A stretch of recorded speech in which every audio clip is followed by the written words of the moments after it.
Yo, what's going on, guys? I just picked up this Toro recycler 22-inch mower, and the guy that sold it to me said it just got weaker and weaker and eventually just stopped running. So I was able to start it.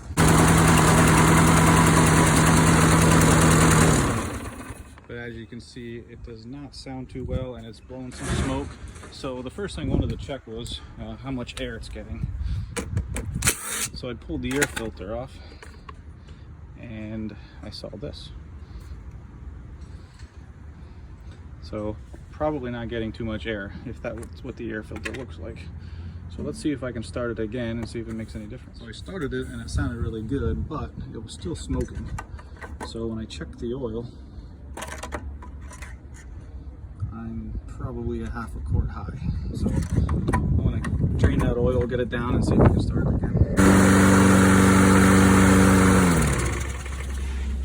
All right, cool.